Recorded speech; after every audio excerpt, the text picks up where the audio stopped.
In this particular presentation, I would like to share some of our experiences with the one of the very latest and happening models in the field of deep machine learning. So I hope you can see my screen, right? Oh, sorry, No, no, no, somehow. no, not again, yet not. Yeah, yeah. Just It let has me gone. Please. let me clear it one second.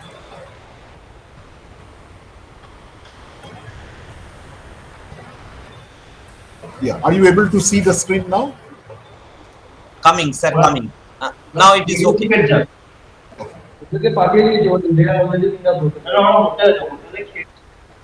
So, in this lecture, I would like to share some of our experiences with one of the most hot and happening areas of machine learning, that is called deep generative models in general and deep GANs or generative adversarial networks in particular, which by far one of the most widely popular areas of deep neural networks and deep learning architectures.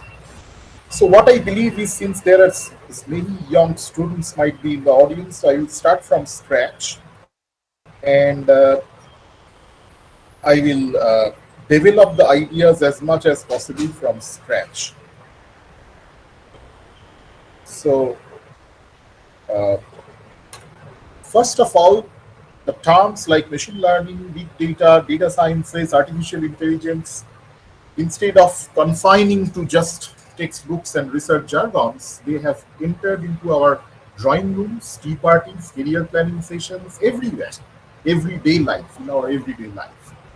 If we need to take a very crisp look into what is exactly meant by machine learning, then first of all, there are two words, machine and learning. Machine essentially stands for a computer with one Neumann architecture, the classical computer, not the quantum one till date. And learning, if you leave out all the philosophies associated with the word, then a learning system is a system which can take the appropriate future decision based on past experiences. And with more experiences flowing in, this capability of taking the future decision also improves. Okay, so this particular picture gives a quite direct relation and distinction between traditional programming and machine learning. You have a computer. In case of traditional programming, you provide some data, which might be some unsorted lists of integers, into your computer as input, and a clear program. What is a program? It's a sequential set of instructions which this computer will execute almost like a clerk. Okay, it doesn't apply anything of its own. Just like a clerk, the computer will execute these instructions one after another and provide you. This program may be the implementation of a bubble sort algorithm, and the computer will provide you a sorted list of integers. This is traditional programming. What is machine learning then? In this case, the computer will be shown with some input data, like some sorted lists, unsorted lists of integers, and the corresponding output example, what we want to do with this data. So these are the corresponding sorted lists of integers. And then we expect the computer to learn how to sort these lists of integers. And in machine learning, the ultimate dream goal is let the computer write down the sorting program. Let the computer figure out the correct sequence of steps following which it will produce a output, a desired output from the raw input data based on the example outputs which it has been shown earlier. This is the dream goal. Coming to supervised machine learning framework, supervision means there is a teacher, there is a human expert who will be providing some guideline to the machine. This is much like when we start learning at a very young age, and all of us, all of you must have gone through this experience. When I was a kid, my mother used to point to some, pictures from the kids book and say, this is a cat, this is a dog, this is a rat. After some rounds of such training, one day when I go on road with my mother and a little creature passes by me waggling its tail, then I would yell out, Mom, look, that's a dog. I was pretty excited. So what did I do? I took a decision about the category of that creature based on the experience given to me by my mother as she was pointing out to those pictures and she was telling some names to me. So somehow I could match that name with the gross shape, texture, appearance of that creature that I actually saw on road. So this is supervised machine learning framework. And this entire framework could be, summarized by using this equation y is equal to f of x, simplest mathematical equation. Y is the output or outcome. This x is basically an abstract representation of a real life object, which we call a piece of data. Everything around us, which we could abstractly represent to a computer in terms of certain numbers sitting together, finally in terms of bits and bytes, qualify as a piece of data. You go to a bank, apply for a loan, in your name one file opens up in the bank. So you start to be specified in terms of your CIBIL score, your fixed deposit amount, and blah blah stuff. You become one piece of data. All of us are kind of piece of data to the governance under which we come. So y is equal to f of x. X is such an abstract representation of a data item. If function is much like a factory, so x is like the raw material going into that factory. F is that factory, that model, that machine learning system, and which finally gives out y. What is y? Y is the decision, the prediction, the inference about the category of x. Okay, and this inference, this model f of x is built based on an initial set of labeled examples for which the inferences are already done or carried out by some human expert. Based on such inferences, so finally some kind of criteria function is minimized and the training happens.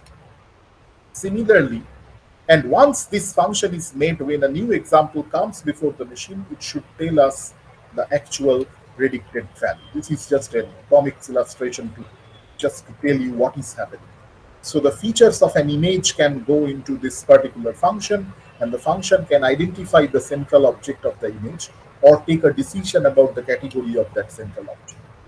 Nowadays, so machine learning is to always find the appropriate functional representation which maps from a given input space to some kind of output space. The inputs may be the abstract representation of data items at your disposal, and the outputs may be the categories or classes to which they should belong.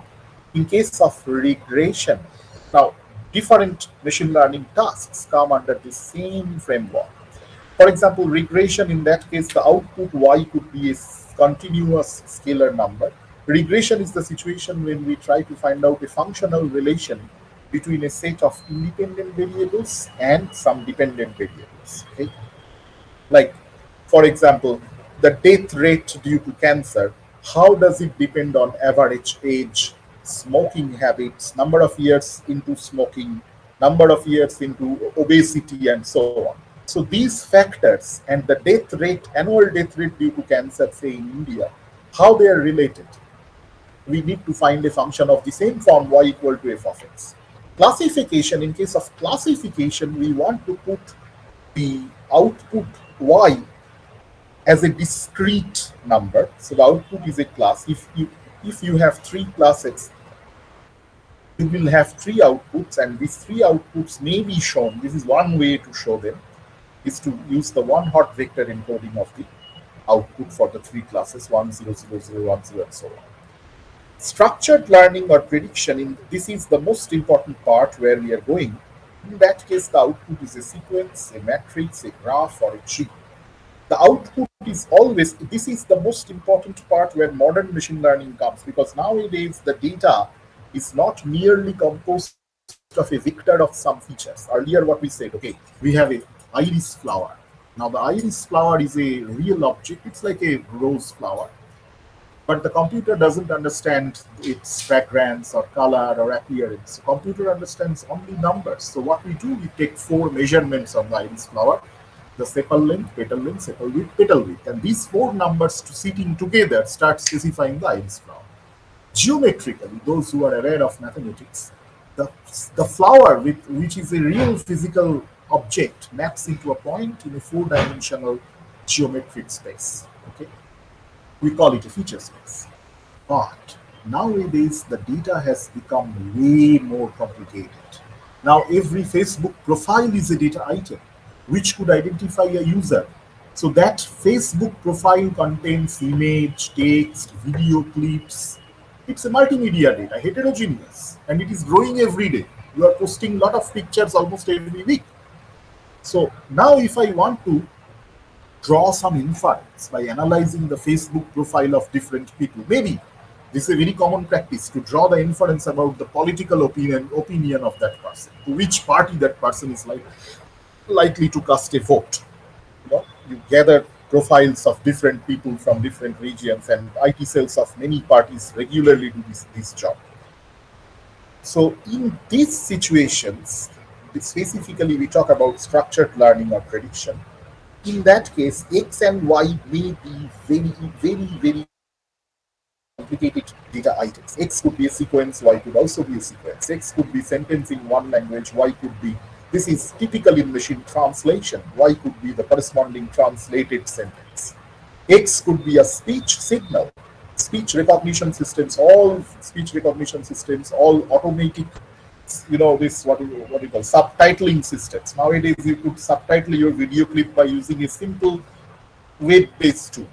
So the subtitling system, they take X as the speech and Y could be the transcription in some language. Chatbot X is a sentence that perhaps the user types, and Y is a defeating response from the machine. Not only that, X and Y could also be matrices. X could be an image like this.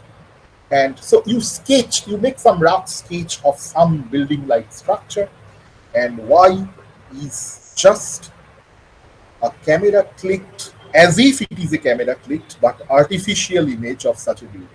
Okay, this image is actually composed by the machine. It is not clicked by any camera, and it matches. This is called conditional generation. This is where we are going actually.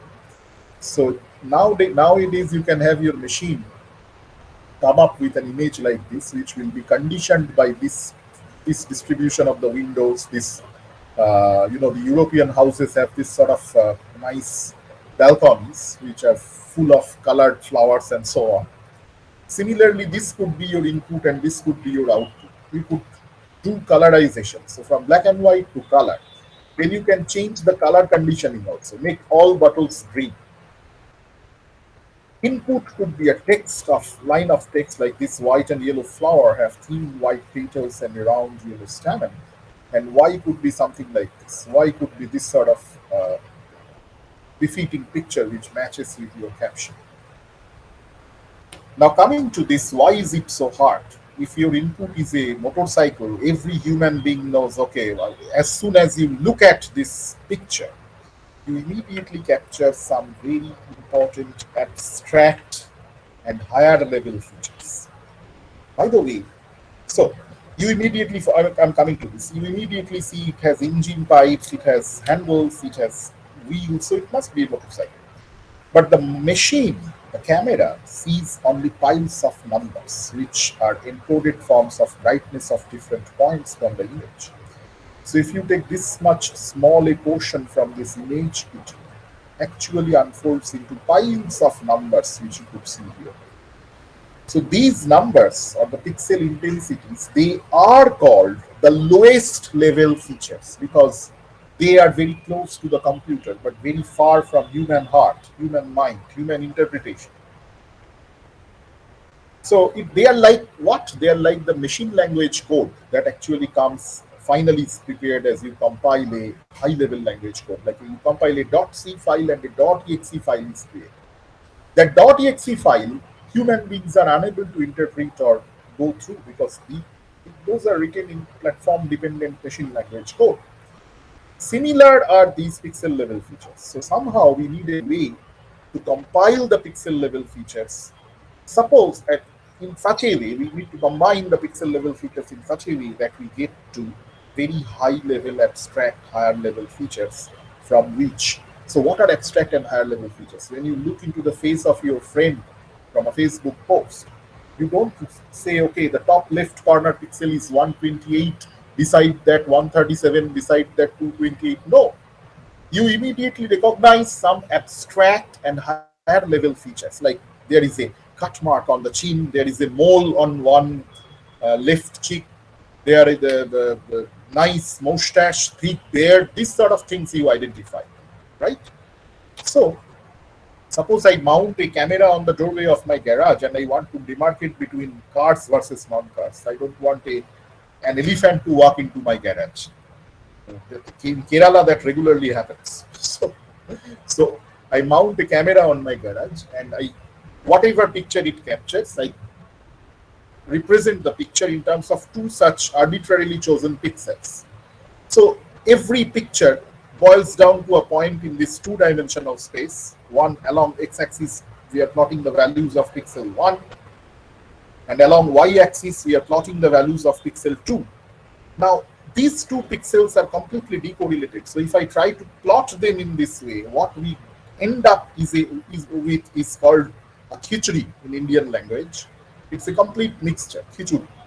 So from this mixture, cars and non-cars, they will have no correlation between these two pixels, and it will not be possible to separate these two classes by a simpler classifier. Instead of that, suppose I have a picture of this sort, and I take two 3 cross 3 or 5 cross 5 matrices fitted with very intelligently learned or tuned coefficients. Now I drag these two matrices over the image by using two nested for loops, either 3 cross 3 or 5 cross 5. One of these matrices is endowed with such coefficients that as soon as it captures a handle-like shape or a wheel-like shape, it provides a very high response, close to 10. If it cannot find a handle or wheel-like shape, it will provide almost zero response. So I drag these two submatrices over the image and note down their average response. Of course, what will happen? Now my one axis is plotting the response of the handle detector, and the other axis is plotting the response of the wheel detector. If I could have such two matrices, what would happen? For the car, all car images will have handles, wheels, etc. So they will accumulate far away from the origin. For them, both the detectors will record a high response, and for non-cars, they will record a very low response, accumulating those points close to the origin. And then even a very simple linear classifier, a perceptron, a very simple logistic regressor would be able to demarcate between these two classes. So a lot of it depends on how you represent the most important higher level abstract features from an image. And this is exactly what this sort of feature detectors are trained in convolutional neural networks. This is exactly where deep learning comes into play. And nowadays it's not very easy. I mean, if you look at this sort of human brain is remarkably fast at it. So if you look at this data set, it's a data set. It contains 8 images from 2 classes, total 16 images. Classes are sheepdog or mob. If you look at this set of pictures for about 5 seconds, you perfectly know what is what. You can tell me what is sheepdog or what is a mob. But to make a neural network or a machine learning system identify the same thing is not easy. Puppy or baggy. You can tell immediately which one is a dog puppy and which one is a bagel, barn owl or apple. Not only that, you can tell me as a human being. Obviously, if you are good enough, if you are not drunk, you can you can also tell me based on what abstract and higher level features you are drawing your conclusions. For example, in this case, you will tell, okay, there is a huge distance between the two eyes of the owl, but the seeds of the apple are very close to each other. Okay? Similarly, this is a very difficult data set. Chihuahua or muffin, you can see there are multiple cakes, there are multiple dog puppies, but still you can tell me based on what features you are distinguishing. Probably you will tell, okay, the eyes and nose of the dog puppy are arranged on the vertices of a regular triangle, but the cherries on the cake are much haphazardly arranged. So human mind, human visual cognitive system is remarkable at this parallel processing. But if you want to do that with a machine and with classical techniques, you will be like this old crow who will put stones one by one and wait for a long time when the water comes to the mouth of this jar. The modern crow will use a straw like this and suck up the water. Deep learning, the entire modern machine learning is like this straw, which is not a science fiction, but uh, which is an engineered technology, very carefully engineered technology to assist the human beings. So, what does deep learning offer? In traditional machine learning, you see the last 40 years question, central question in natural language processing, in speech processing, in computer vision, in image processing, everywhere, the central question was how to most optimally represent an image or a text signal or an image or a speech signal or a text document, etc., in terms of the most abstract and higher level features. So from that quest, huge amount of human intervened feature extraction techniques originate. So you have an image or you have a piece of data. There is a human scientist who will extract the most optimal features from the lowest level features, who will combine the pixels of the image in suitable linear or nonlinear uh, weighted sum approach and get to some abstract higher level features. These abstract higher level features will then be fed into a machine learning system, and the machine learning system will take the decision about the class. But deep learning eliminates the need for this human feature extraction. In deep learning, we have a huge feed-forward network which will take care of this feature extraction and classification simultaneously. Now, there are two types of deep inference models. One is predictive model or discriminative model, whose main example is convolutional neural network. The other one is called generative model. This is where we are going actually. The generative model, so this is the difference. The discriminative or predictive model is very happy to learn this Lakshman Rekha, this decision boundary between the two classes. So based on whether the new test point, whether the unseen data point is on the left or on the right of this line, it will decide about its class. But the generative models, its classification is comes for them as a secondary thing. What they try to do is they try to estimate the underlying spatial probability distribution from which the points from these two classes might have been sampled. This is very interesting. So, and this is a very classical problem in statistics, which usually faces huge difficulty in face of high dimensional data like the images. So the problem is, suppose I give you 10 numbers, scalar numbers, minus 3, plus 4.2, minus 6.8, and so on.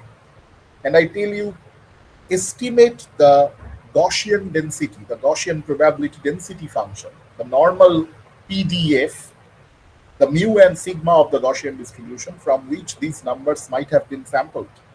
And of course, you will come up with methods like maximum likelihood estimation, maximum a posteriori estimation, and so on. But if instead of 10 numbers, if I give you 60,000 images and each image is, let's say, 100 by 100, 100 pixel by 100 pixel, which is nothing nowadays. So 100 pixel by 100 pixel means each image contains 10,000 lowest level features. Each image, if you flatten it, if you convert the image into a vector, it's a vector of 10,000 numbers.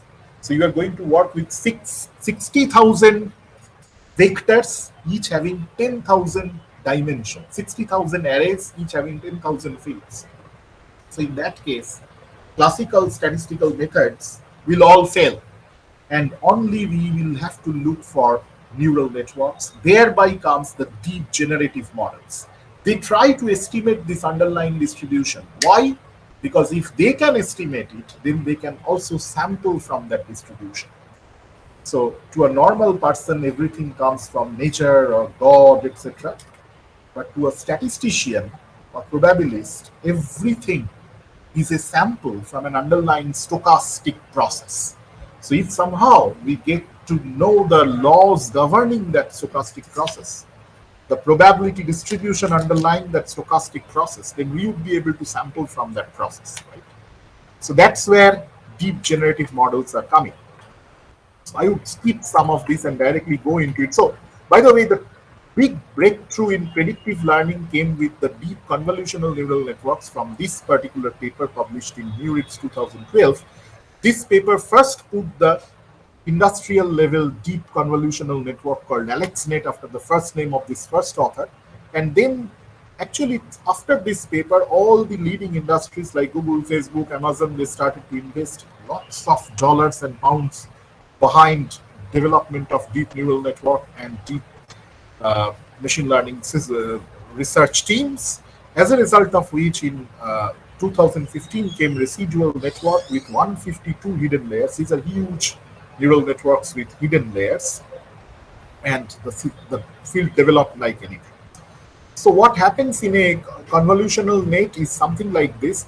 This is important to understand the basic idea of GAN. I don't have much time, so I will go there very quickly. So in a convolutional neural net, what happens is you give an image as an input. This image passes through a lot of transformations through repeated application of convolutional filtering, which is much like dragging such a 5x5 or 3x3 filter over the image in order to identify the abstract and higher level features, followed by max pooling or downsampling. Pooling is a downsampling operation. So if even if you don't know or don't understand the entire flow, just take this with you that the input is an image.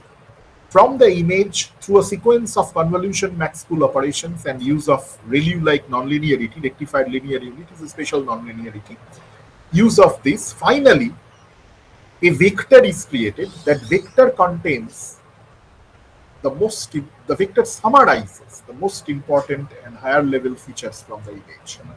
And that vector, so from a 100 cross 100 image, you may boil it down to a 50 dimensional vector, only 50 numbers. These 50 numbers will actually summarize the most intriguing features of the image. And then this vector will be used for, in a fully connected neural network, to predict the class of the image. The most interesting thing is, at the output from the same loss function, from the same loss, by taking derivative of the same loss, the convolutional filter parameters are also tuned or adjusted so that this neural network may learn the context aware features. What features are most important for this particular context of the classification, which of course is determined at the final output. So in that context aware manner, the neural network is able to extract the features. What does that mean? So I am the same person or you are the same person, but at different contexts, different abstract features will be more important for you.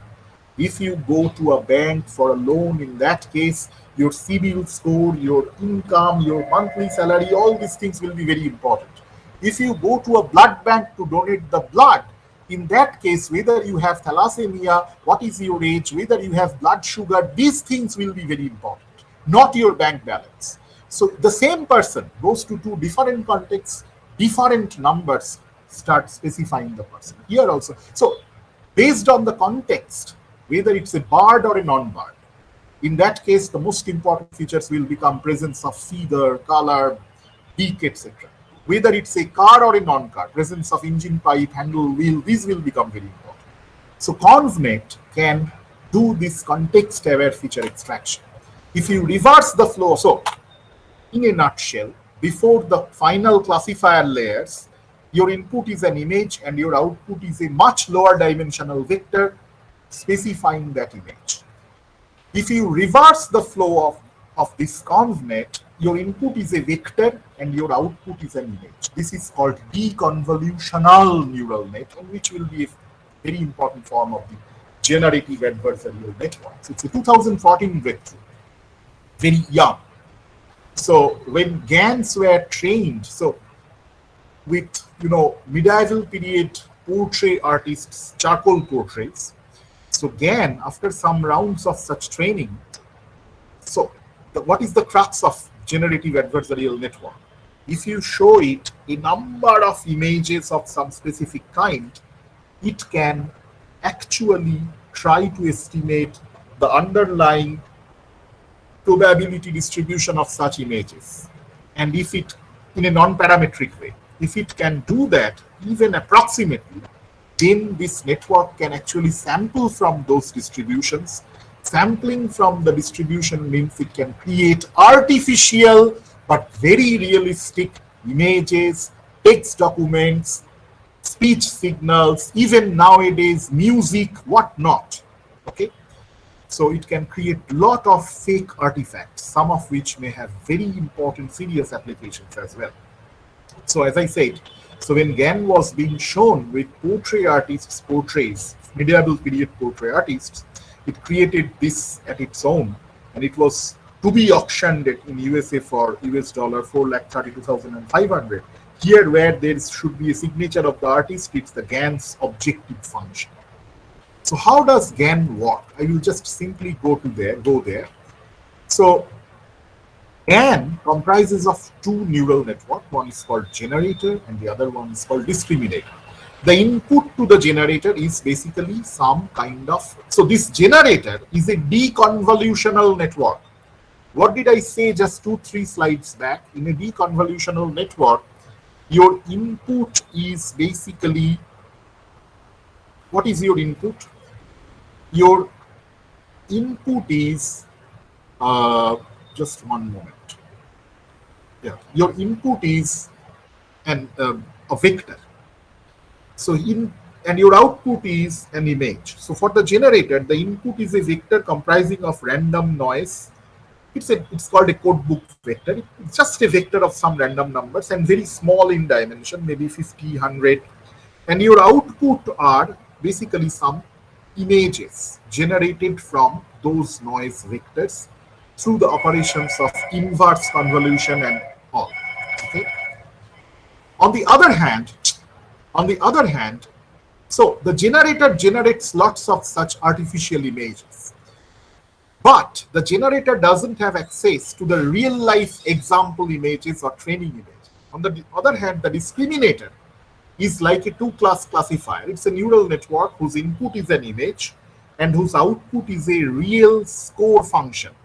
If the discriminator has access to the external training images, example images, the generator generated images also go into the input of the discriminator. The discriminator is like a teacher who will examine the outcome from the generator and put a score on it. If the discriminator thinks the input images are good enough, very realistic, then it will put a score close to 1. Otherwise, it will put a score close to 0 if it feels that the input images are not realistic enough. So the discriminator has a provision to compare between the actual real images and the generator generated images. So the generator is like this. You provide code vectors into it and it creates images. So, and it tries to, and the discriminator tries to provide a, criticism on that image in terms of a score. And as a result, the generator tries to drag the image more closely to the original generated image. On the other hand, if this is the function of a neural network generator. If it is a neural network classifier, then you provide an image and it tries to map the image into one of the possible class levels. So these two are very different. Discriminator, on the other hand, it takes the image as input and provides a score. If the image is good, like a true henshai face, it gives a high score, otherwise it will give a low score. Okay. Usually we employ the discriminator output or score to generate better quality images. So the general algorithm is for discriminator training is given a set of positive examples, randomly generate a set of negative examples, where from the positive examples are the actual real world images that come from the training set. Negative examples are those examples which are generated by the generator. The generator initially is completely untrained, so it will generate very poor quality images, as you can see from here. The discriminator learns to distinguish between these two, and usually these images are those which at the same time the generator is not trained yet, but these images are those which could still extract maximum score, although that score is very poor, but still maximum score from the current generator. Okay? So the generator creates an image. That image goes into the, now if the discriminator is properly trained, the generator created image goes into the discriminator. The discriminator provides it a very poor score. Based on the score, the generator weights are updated. The generator neural network is trained. That means its internal parameters are all tweaked through the same backpropagation algorithm, if you are familiar with it. Then the generator tries to improve its image until it extracts very good score from the discriminator, like 0.9. So the usual algorithm, soon after describing this algorithm, I will try to conclude. Am I audible to all of you still? Sometimes I need to ask it. Hello, can you hear me, all of you? Yes, sir. Okay, okay, thank you. So maybe I will take another 5-6 minutes to conclude because it started some slightly late. So we initialize the generator and discriminator. That means we have two neural networks. We initialize their weights and bias values. In each training iteration, we sample some real objects from a real world training set. Then the generator generates some fake objects like this. Then the discriminator is updated based on the manual labeling of the real, because as a user you know which one is real and which one is fake, so you can label them and you can update the discriminator. So as if the teacher goes to a teacher training camp outside your school or college and meets many other teachers from other schools, learns how they are teaching their students, and then the teacher comes back with a lot of experience. Now the teacher is very critical to even the first boys of the class. So the generator generates images, and this new updated teacher, the discriminator, is giving them some score. Based on those scores, the generator updates. The generator tries its best to improve its image quality until it extracts very high score from the discriminator. Now this improved generator is used to create these negative images or fake images, so that at the next round the discriminator may be updated to learn even the finer levels of distinctions, even the subtle differences between the real and the fake images. Okay, and when the discriminator is updated, based on the updated discriminator, the generator is updated. We say in terms of game theory, these two neural networks are playing a two-player zero-sum game with each other, and its value function is quite mathematical. I will share the PPTs with the coordinators of this program. If you wish, you can look at the mathematical parts in detail. So this is the value function, which is written in terms of the expectation operator. But I think instead of looking at the value functions, etc., at this stage, it's better to look at some results that we may immediately show to you. Let me just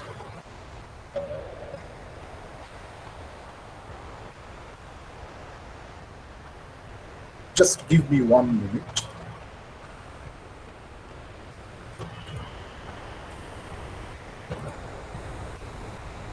So if you look at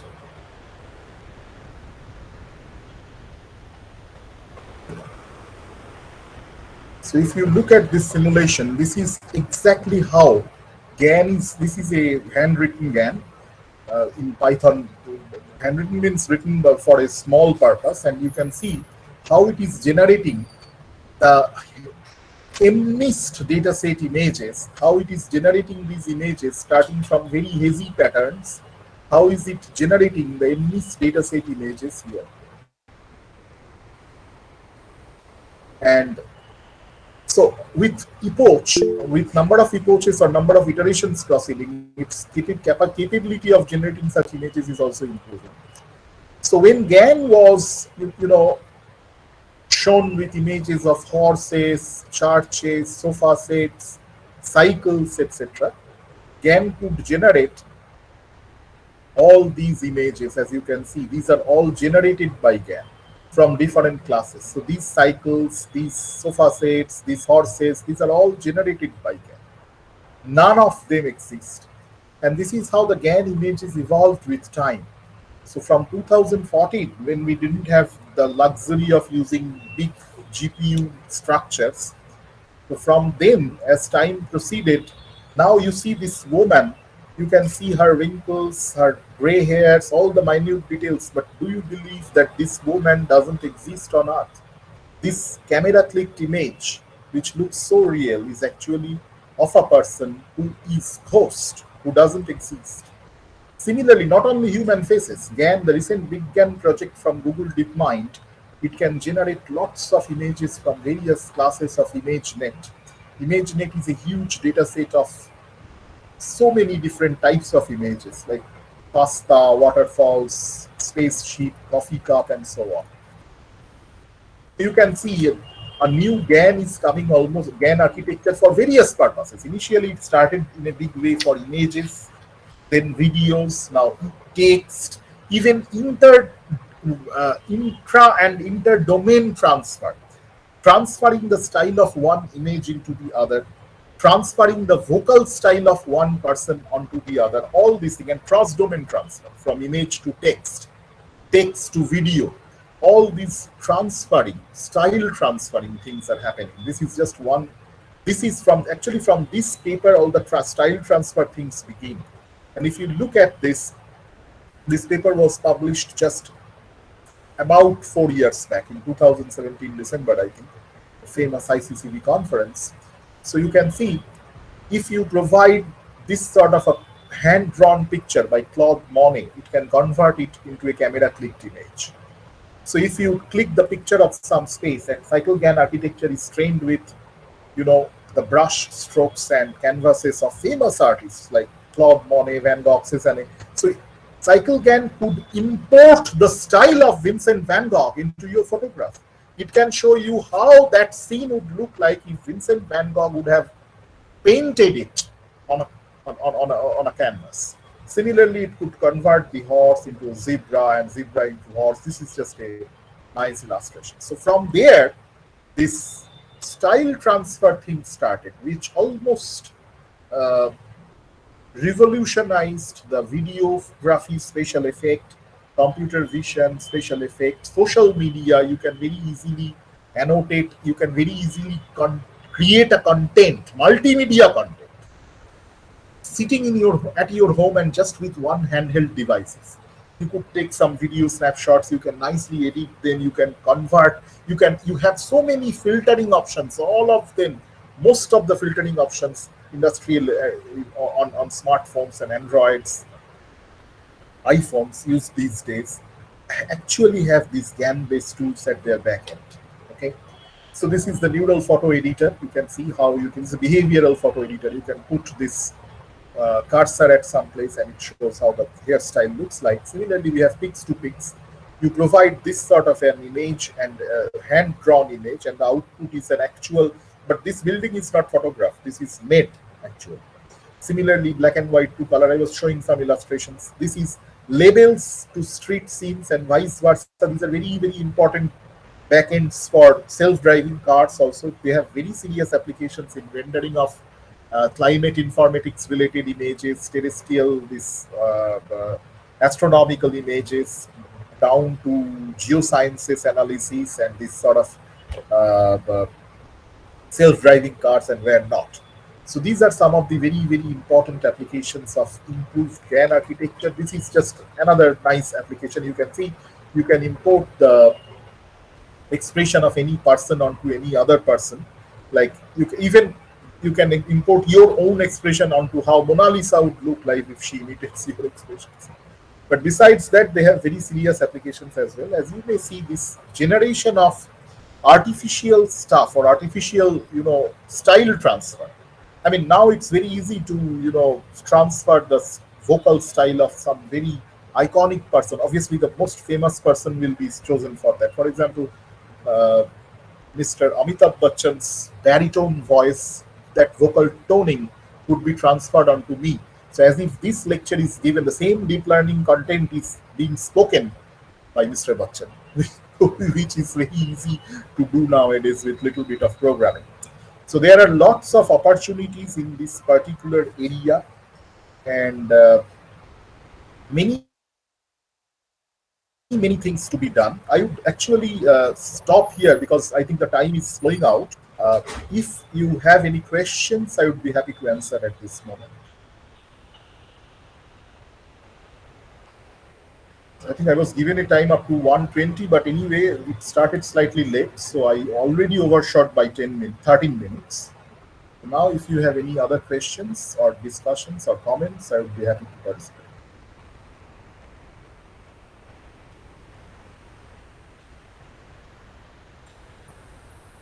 Hello, am I audible? Yes, sir, you are audible. Uh, so, sir, can we allow some of the questions from the participant? Hello, sir, am I audible? I mean, you are audible to me. I can hear you. Yeah. So, students, if you have any query, I think you can directly ask to our sir. Uh, you can unmute and ask if you have any question.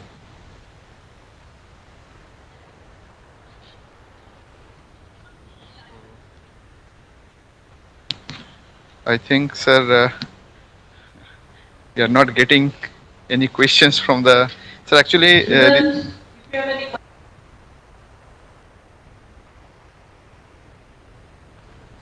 so I think, sir, most of the students are first year, so they might Yeah. not be that much gone in depth with this machine learning topic. But anyway, so we have this recording with us, and we'll also have we have the YouTube streaming, so people can post their queries there also. Anyway, so over to you, ma'am. Over to you, Jyoti, ma'am. We can thank you, sir. Okay, thank you Yeah, so thank much, you, sir. sir, for your engaging talk. And from Haldia Institute of Technology and from the School of Applied Science and Humanities, we extend our heartfelt thanks to you for sparing some time from your very busy schedule, sir. Thank you so much Thank you. once again for being here with us today, sir. Have a Thank good you. day. Thank you.